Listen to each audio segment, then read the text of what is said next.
ప్రధానమంత్రి నరేంద్ర మోదీ గారు ఈరోజు Andhra Pradesh deputy CM Janasena party అధినేత పవన్ కళ్యాణ్ గారి ఇంటికి చేరుకున్నారు.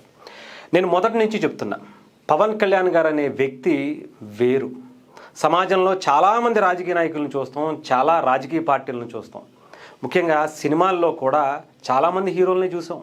కొన్ని దశాబ్దాలుగా చాలామంది టాప్ హీరోలుగా ఉన్నటువంటి వ్యక్తుల్ని చూసాం. బట్ పవన్ కళ్యాణ్ గారు అందులో వేరు. పవన్ కళ్యాణ్ గారు లాంటి వ్యక్తిత్వం కలిగినటువంటి వ్యక్తులు హీరోగా చాలా చాలా తక్కువ మంది ఉంటారు. దాంట్లో పవన్ కళ్యాణ్ గారు నెంబర్ 1లో ఉంటారు. ఎందుకంటే బికాస్ ఆఫ్ ఆయన వ్యక్తిత్వం అలాంటిది. సమాజం కోసం బ్రతుకుతున్నటువంటి వ్యక్తి, సమాజం కోసం ఆయన రాజకీయాల్లోకి వచ్చినటువంటి వ్యక్తి. సో ఆయనకి చాలా చాలా డిఫరెన్సెస్ ఉంటాయి. ముఖ్యంగా ఆయన గురించి ఇంతలా పొగిడేస్తున్నాం ఏంటంటే, అలాంటి వ్యక్తి డెఫినెట్గా తప్పు చేయడు అనేటువంటి నమ్మకం బాగా కుదురుతుంది. కాబట్టి అంత ఎక్కువగా నమ్ముతాం ఆయన్ని. గుడ్డిగా నమ్మేస్తాం అనుకోవచ్చు. డెఫినెట్గా కూడా గుడ్డిగా నమ్మదలిచినటువంటి వ్యక్తిగా పవన్ కళ్యాణ్ గారిని నేనైతే చూస్తా. మిగతా వాళ్ళ గురించి నాకైతే తెలియదు, కానీ నేనైతే పవన్ కళ్యాణ్ గారు ఏది చేసినా సరే దాని వెనకాల ఆంతర్యం చాలా గొప్పగా ఆలోచన తీరుంటుంది. సమాజానికి ఉపయోగపడితే తప్ప ఆయన దాని గురించి ఆయన నోటి వెంట రాదు అనేటువంటి ఆలోచన డెఫినెట్గా నాకు ఉంటుంది. ఎందుకంటే ఆయన మొదటి నుంచి అలాంటి నడవడికతోనే సినిమాల్లో ఉన్న, రాజకీయాల్లో వచ్చిన ఒక దశాబ్ద కాలం పాటు ప్రజల్లో ఒక బలమైనటువంటి వ్యక్తిత్వం కలిగినటువంటి ఒక నమ్మకాన్ని ఆయన చొరగొన్న ఈరోజు డిప్యూటీ సీఎంగా దేశం మెచ్చుకోదక్క పనులు చేస్తున్నా ప్రత్యేకించి చెప్పాల్సిన అవసరం. అందుకనే నేను ఒకటే చెప్తున్నా, పవన్ కళ్యాణ్ గారు లాంటి వ్యక్తి ఈ దేశానికి చాలా అవసరం. అందుకే ఇది నేను అంటున్నటువంటి మాట కాదు.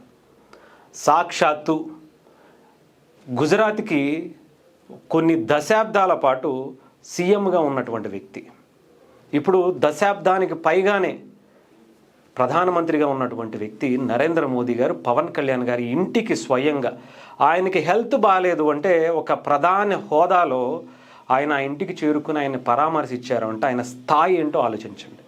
చాలామంది హీరోలు రావచ్చు, చాలామంది రాజకీయ నాయకులు రావచ్చు, బట్ పవన్ కళ్యాణ్ గారు అవ్వలేరు అని చెప్పి చాలా బలంగా చెప్పచ్చు. ఎందుకంటే ప్రధానమంత్రి గురించే మాట్లాడుకుందాం. ఆయన ఇంటికి వెళ్ళారు కాబట్టి. పవన్ కళ్యాణ్ గారిని ఆయన ఆంధీ అని పొగిడారు. మరి మిగతా వాళ్ళు ఎవరినన్నా అలా పొగిడారా? సందర్భం ఉందా? అలాంటి ఎప్పుడన్నా ఒక వార్డు ఎవరి గురించన్నా ఆకాశానికి ఎత్తినటువంటి అనేక సందర్భాల్లో ఉన్నటువంటి ఏదన్నా ఉంటే వీడియో ఉంటే ఒక్కటి చూపించండి చూద్దాం.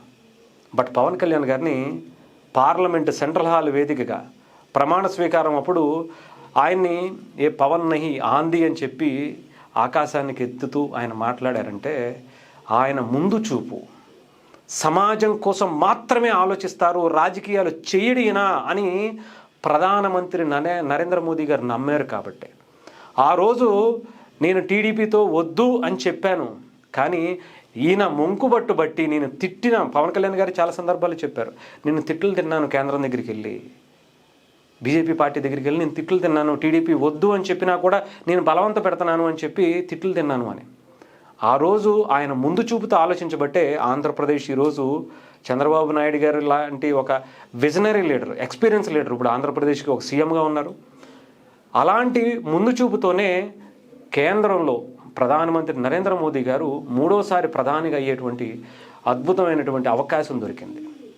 ఈరోజు దేశానికి ఎంత అద్భుతమైనటువంటి పరిపాలన అందిస్తున్నారన్నా ఆ రోజు పవన్ కళ్యాణ్ గారి ముందు చూపే. వాళ్ళు వద్దన్నారు కదా అని పవన్ కళ్యాణ్ గారు కనుక వదిలేసి ఉంటే ఈరోజు ఆంధ్రప్రదేశ్ పరిస్థితి ఏంటో ప్రత్యేకించి చెప్పాల్సిన అవసరం. అలాగే ఎన్డీఏ కూటమి అధికారంలోకి రాలేదు అనేటువంటిది నరేంద్ర మోదీ గారికి కూడా తెలిసింది. కాబట్టి ఈరోజు ఆయనేముందిలే, ఒక 21 మంది ఎమ్మెల్యేలకు ఒక నాయకుడు, ఏముందిలే 2 ఎంపీలు ఉంటే ఆయన పెద్ద నాయకుడు అయిపోతాడా అని అనుకునేటువంటి చాలామంది కుహానా రాజకీయ నాయకులు ఉంటారు కదా.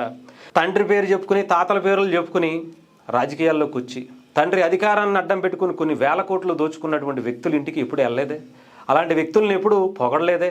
బట్ పవన్ కళ్యాణ్ గారి ఇంటికి ఏం సాదాసేదా ఉండేటువంటి ఒక హీరో, ఒక చిన్న రాజకీయ పార్టీ ఆయన ఇంటికి ఎందుకు వెళ్తున్నారు?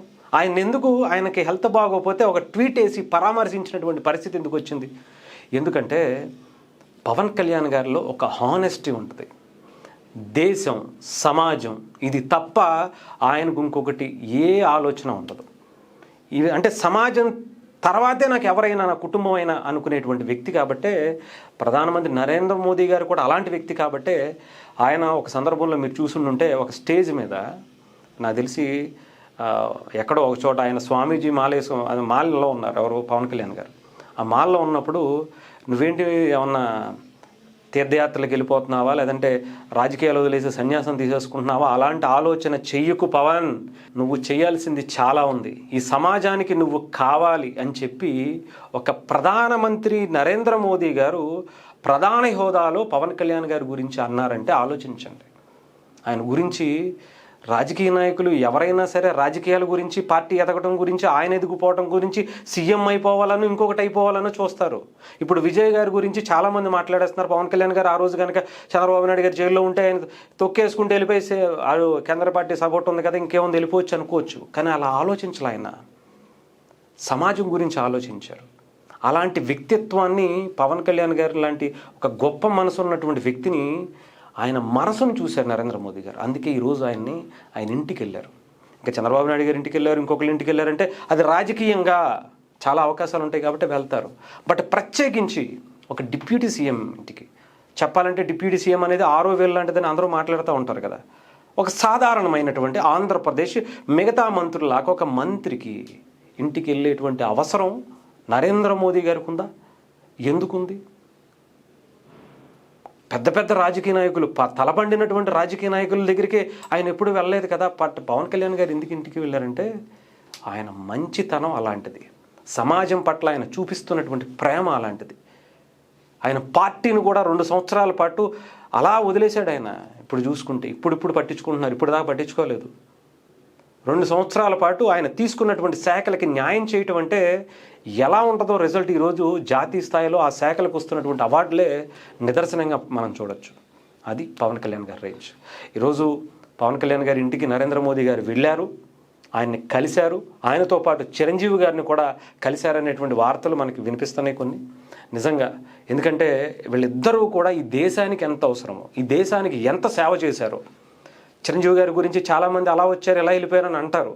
అలా వచ్చి ఇలా వెళ్ళిపోయినటువంటి ఆ గ్యాప్లో చిరంజీవి గారు కేంద్ర మంత్రిగా, కేంద్ర సహాయ మంత్రిగా, టూరిజం సహాయ మంత్రిగా అంతకు ముందు కానీ ఆ తర్వాత కానీ రాష్ట్రానికి, తెలంగాణ కావచ్చు, ఆంధ్రప్రదేశ్ కావచ్చు, ఎవరు చేయలేనటువంటివి, ఎవరు తీసుకురాలేనటువంటి నిధులు తీసుకొచ్చినటువంటి చరిత్ర ఆయనే చేశారు. ఆయనతోనే అది అక్కడ ఉంది, కానీ దానికి మించి ఎవరు చేయలేకపోయారని చాలా బలంగా చెప్పచ్చు.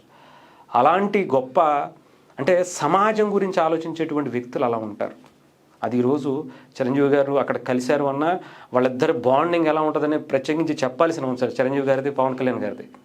ఆయన పవన్ కళ్యాణ్ గారు అంత విజయం సాధించిన తర్వాత తీసుకెళ్ళి అన్న కాళ్ళ మీద పెట్టారంటే అన్నగారికి ఇచ్చేటువంటి గౌరవం ఏంటో ప్రత్యేకించి చెప్పాల్సిన అవసరం.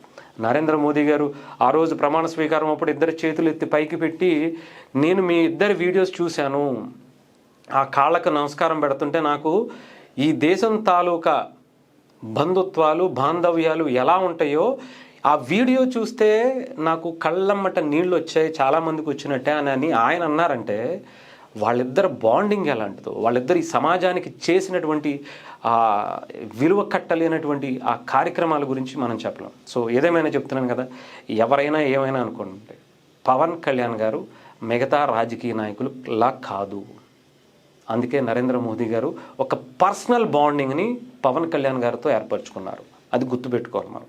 రాజకీయ నాయకులు ఎవడైనా సరే 5 ఏళ్ళకి ఒకసారి వస్తాడు, పోతాడు, తర్వాత ఉంటారో పోతారో, ఇవన్నీ సెకండరీ. అధికారం కోసం ఆలోచించుకునే వాళ్ళు, అధికారం మాత్రమే మనకు కావాలనుకునే వాళ్ళు చాలామంది ఉంటారు. బట్ సమాజంలో మార్పు తీసుకురావాలి అనుకునే వాళ్ళు మాత్రం, సమాజం బాగుండాలనుకునే వాళ్ళు మాత్రం పవన్ కళ్యాణ్ గారిలా ఉంటారు.